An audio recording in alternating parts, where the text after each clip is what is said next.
시청자 여러분 안녕하십니까. 지금부터 저녁기의 안보정도를 시작하겠습니다. 자, 이번 시간에는요 매우 의미 있는 여론조사 결과를 말씀을 드리겠습니다. 결국 다음 선거 때 대통령 누가 되면 좋으냐? 자, 한동훈 장관이요 처음으로 이재명을 압도적으로 앞서고 있습니다. 그래서 이 여론조사 내용을 여러분께 자세하게 말씀을 드리겠고요. 이 여론조사 기관도 나름대로 상당한 신뢰성을 갖고 있는 여론조사 기관이다라고 하는 측면에서 이 데이터가 의미가 있지 않나 이런 생각이 들어요. 예. 그 다음에는요, 결국 이재명이는 이제 뭐 거의 끝나가는 게 뭐 분명해 보입니다. 제가 누차 말씀을 드렸지만은 2월 중에는 결판이 난다 이렇게 이제 판단이 되는데요. 지금 말이죠. 지금 이제 김용 재판과 관련해서 위중 교사 혐의에 개입한 사람들에 대한 압수수색 영장이 지금 집행 중에 있고, 그리고 백현동 무마 사건과 관련해서 전직 고검장, 그리고 그다음에 전직 총경 변호사, 요 두 사람에 대한 영장 실질 심사가 오늘 진행됩니다. 자, 그래서 이 백현동 수사 무마 사건인데요. 요것도 내내 이재명이가 또 알고 있을 개연성을 배제할 수 없는 게 아니냐. 왜냐? 시행사 이 대표가 돈을 줬거든요. 예, 13억 원의 돈을 줬는데 이 돈을 주면서 시행사 정바울, 그러니까 뭐 구속됐지 않습니까? 자, 정바울이하고 김인석과 이 노비 관계, 이걸 보면 김인섭이가 이 내용을 몰랐겠느냐, 알았을 가능성도 있고, 그렇다고 본다면 이 백현동 수사 무마 사건에도 이재명이가 개입되어 있는지 안 되어 있는지도 별도 수사가 필요하지 않나, 이런 문제 제기를 하고 싶어요. 그리고 또 하나 이제 이재명이가 참 문제가 많은 게, 지금 이재명이가 지난 8월 달에 특보로 임명한 사람 정의찬, 이제 여러분들 뭐 이름 다 아시죠? 예, 그야말로 남총련 의장을 한 인간인데 이게 이제 고문치사 사건에 개입됐다. 그래서 실형을 선고받고 DJ 때 사면을 받았어요. 그래서 이번에 이제 공천 신청을 했는데 적격 통과를 했다가 문제가 되니까 부적격 판결을 내렸습니다. 그러다 보니까 정의찬이가 말이죠. 지금 난리를 치고 있어요. 그런데 이제 문제는 뭐냐? 그 당시 말 정의찬 사건을 수사했던 검사가 누구냐? 지금 양분남 검사인데, 양분남이도 말이죠. 이재명의 측근 중에 측근이에요. 오히려 정의찬보다도 더 특근이다. 왜 이재명의 사법 리스크를 하는데 이 양분남이도 도와줘야 될 건 아니겠습니까? 자, 그래서 양분남과 정의찬 간에 지금 내전이 벌어지고 있습니다. 자, 그래서 요 내용을 여러분께 말씀을 드리겠는데, 한마디로 정의찬은 내가 고문치사 사건에 개입되지 않았다. 그리고 그 당시에 이 강압 수사를 받았다. 이렇게 주장하고 있고요. 양분남, 이 사람은 이제 법률위원장까지 했는데, 이 양분남 변호사는 무슨 소리야? 내가 수사했는데 무슨 강압 수사했다고? 말도 안 되는 소리야. 바로 반박하고 났어요.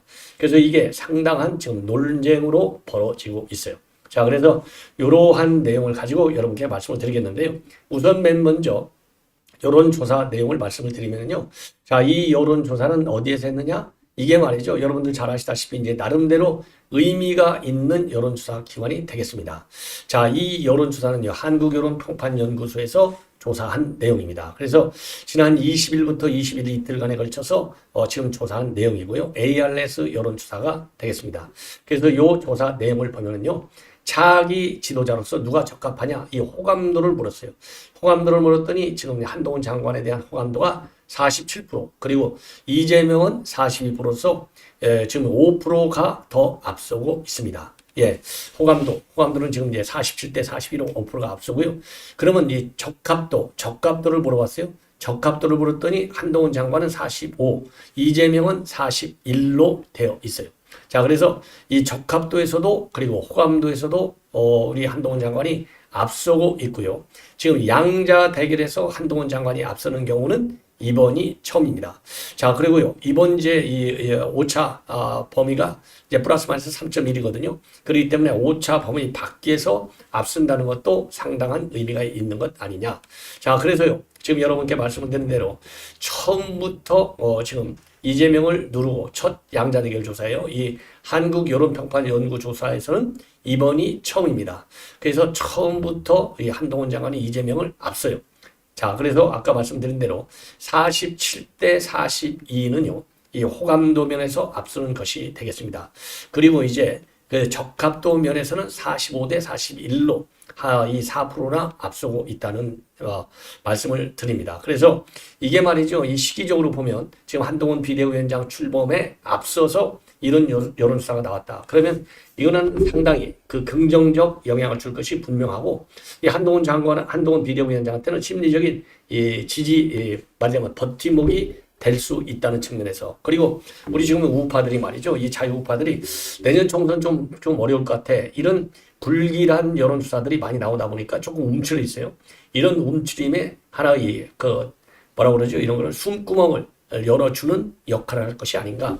이러한 생각이 들어요. 그래서 이 여론조사가, 왜냐하면 제가 종종 말씀을 드리지만요, 대한민국 지금 여론조사 기관이 정치하지 정당이 정치를 안 해요. 그래서 이 여론조사 기관들이 여론을 만들어내고 그것이 이제 역풍을 일으키기도 하고 순풍을 일으키기도 하는데, 이 한국 여론평판연구소의 여론조사가 순기능적으로 지금 한동훈 비대위 체제를 아주 순풍을 가져다 줄 가능성이 크지 않나, 이런 생각이 들고요.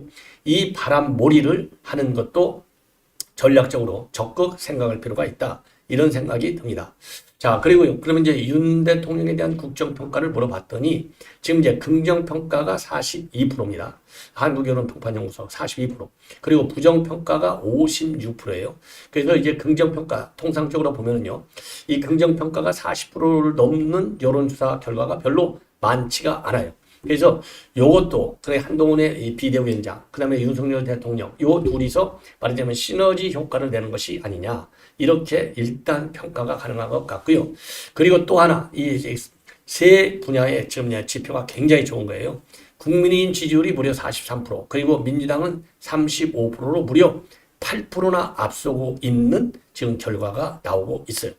자, 그래서 대통령의 지지율, 그 다음에 정당 지지율, 그 다음에 차기 지도자에 대한 호감도와 적합도, 이 모든 면에서 압도적으로 우리 여권에 유리한 조사 결과가 나왔어요.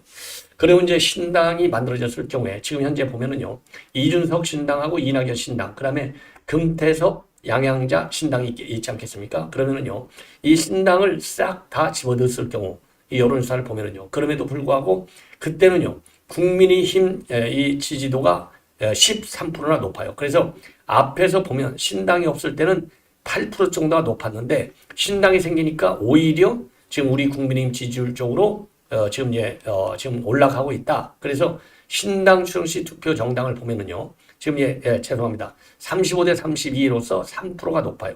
그리고 지금 금태섭 당은 4%, 그리고 이낙연 당은 7%, 이준석 당은 9%가 되겠습니다. 자, 그래서 지금 이 한국 여론평판연구소의 여론조사 결과, 나름대로 상당한 의미가 있는 게 아니냐.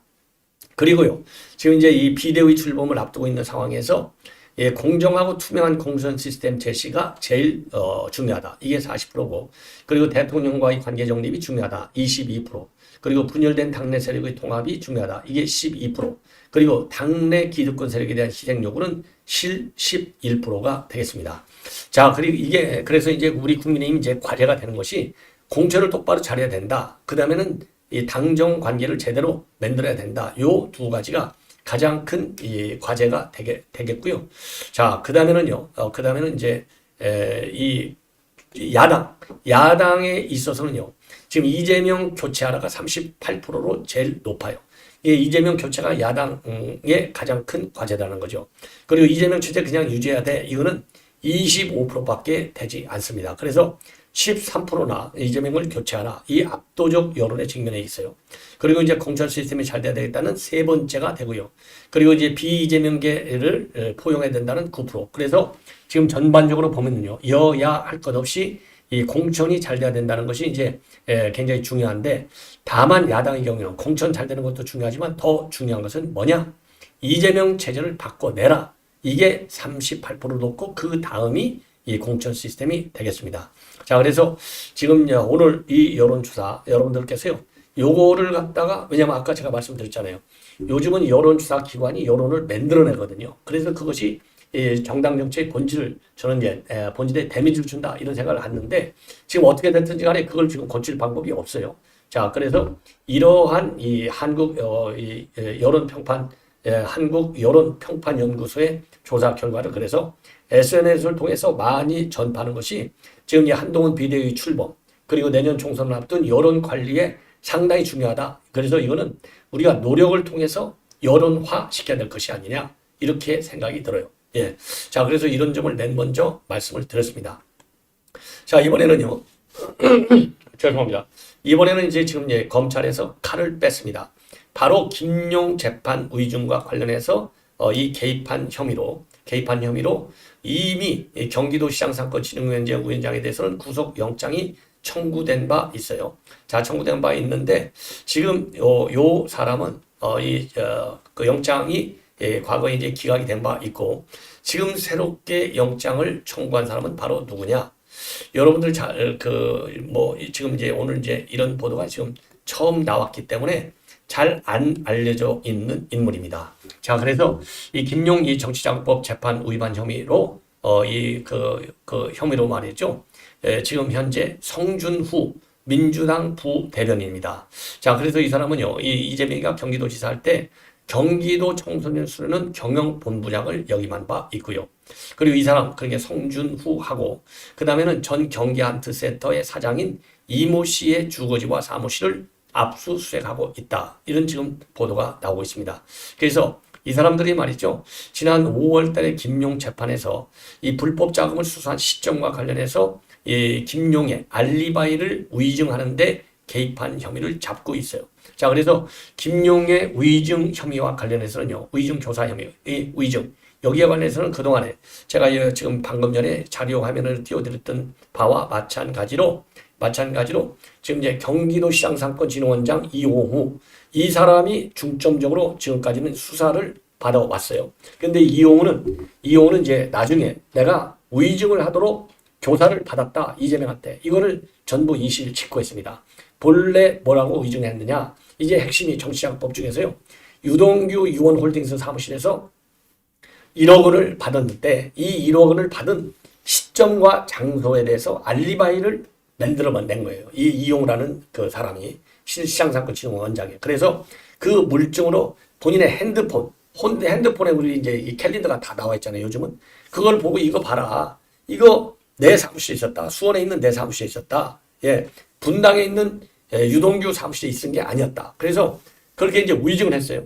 그런데 나중에 이제 검찰에서 다양한 물증과 그다음에 진술을 통해 가지고 밀어붙이니까 아이고 이거 죽을 죄를 졌습니다. 제가 이재명이 이 김용의 그 요청으로 인해서 위증을 했습니다. 그러면서 이 캘린더, 이 스마트폰에 나와 있는 캘린더도 이게 합성 조작을 한 겁니다. 이렇게 이실직고를 한 거예요. 예.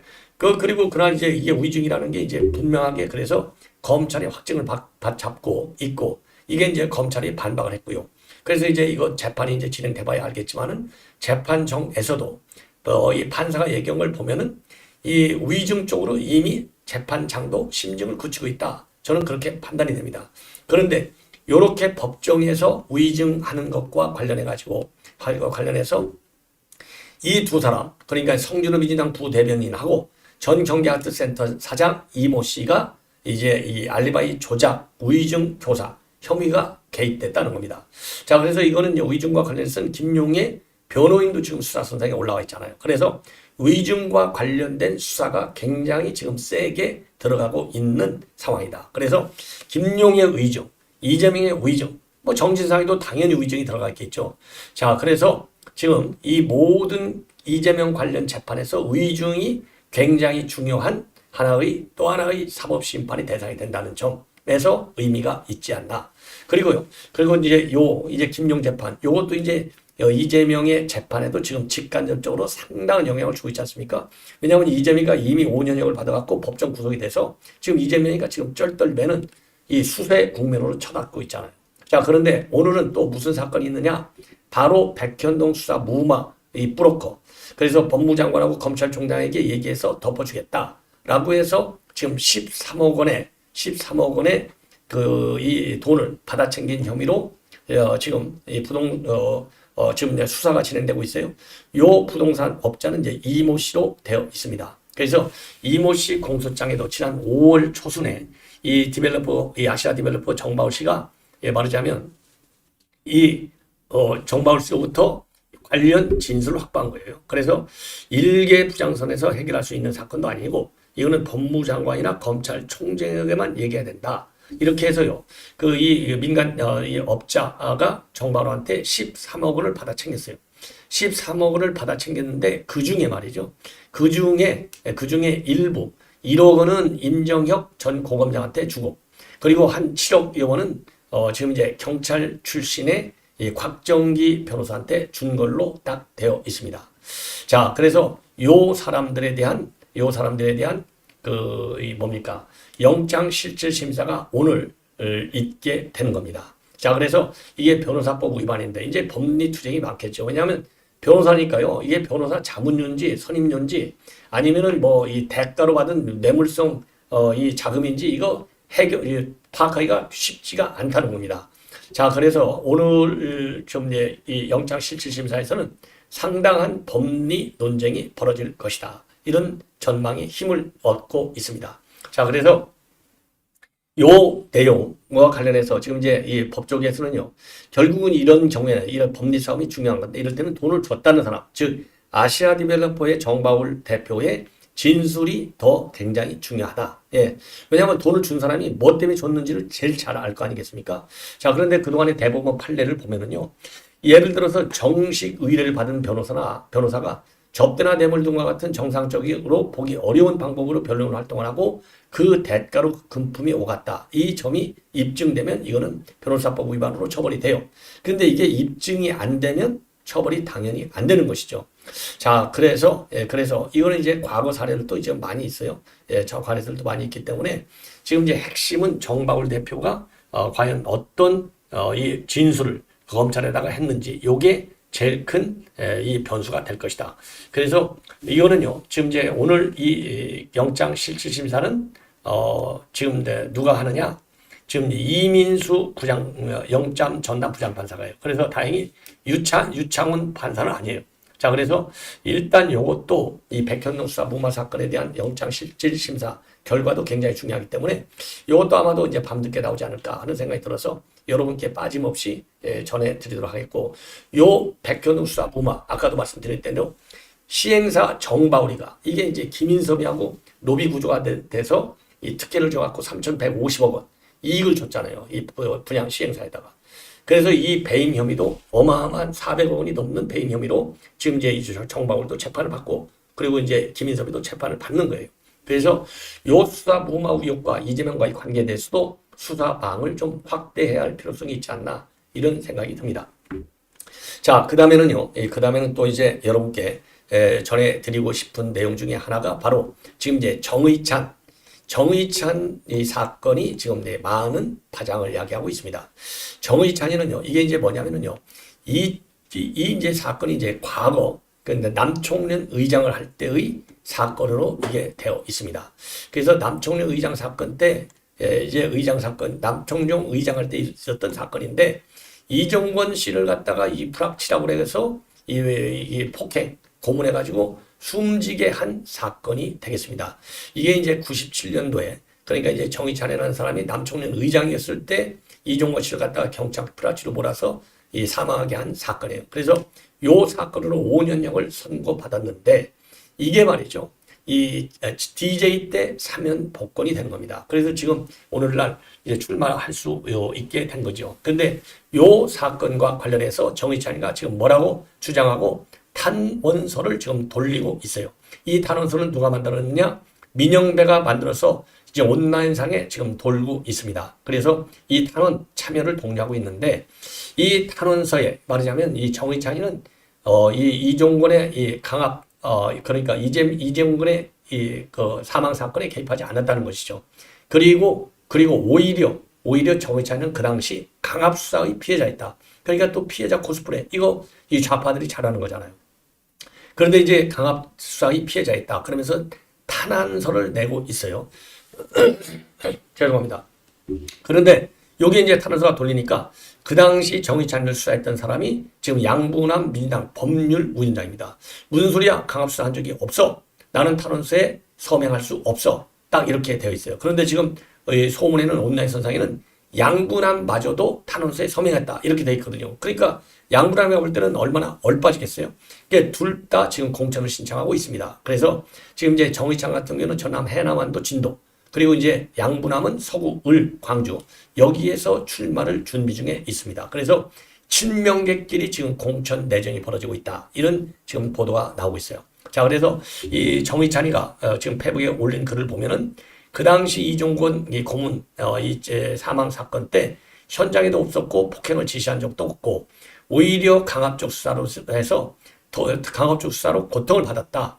그래서 그 당시 강압적 수사가 이루어지니까 그런 고통을 볼 수 없어서 의장으로서의 책임과 의무를 다했을 뿐이다. 이렇게 주장을 하고 있습니다. 그리고 탄원서는요, 민영배가 이거를 만들어서 돌리고 있는데, 이게 민영배는 하는 일마다 딱 사고만 치는 거예요. 같은 당의 동지가 겪은 시대적 아픔과 상처를 보듬지 못하면서 어떻게 고통받는 국민의 삶을 보듬을 수 있겠느냐? 공직 후보자 자격 심사가 시대적 상처와 아픔을 헤집고 있다. 이런 내용을 지금 담고 있습니다. 그리고 이미 지난 15일 날 정의찬은요, 항의 기자회견을 통해서 항의하고 있어요. 공안당국의 강압적 수사에 의한 피해자로서 평생 살아가고 있다. 예, 이렇게 강압수사로 억울하게 옥살이를 했다. 이런 주장을 펴고 있어요. 그리고 양분함 법률위원장은요, 지금 이제 뭐라고 했냐? 무슨 소리냐? 강압수사 없었다.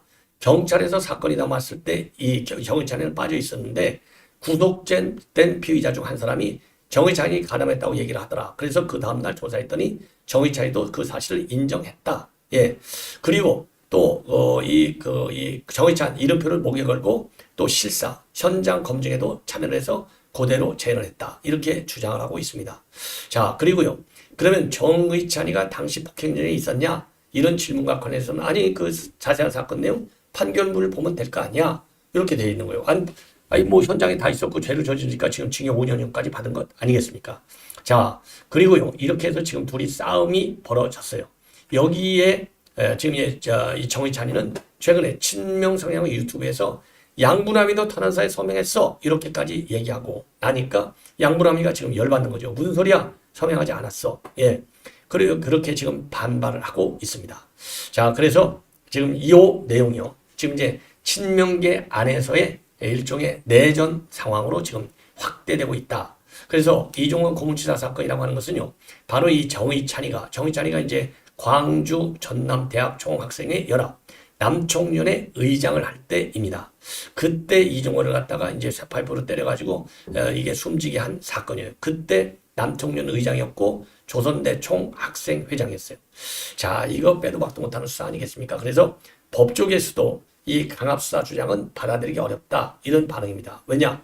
97년은요, YS 정부 때잖아요. 그래서 군사정권 시절처럼 강압수사가 이루어질 가능성은 별로 없을 때라는 겁니다. 그리고 최근에 말이죠.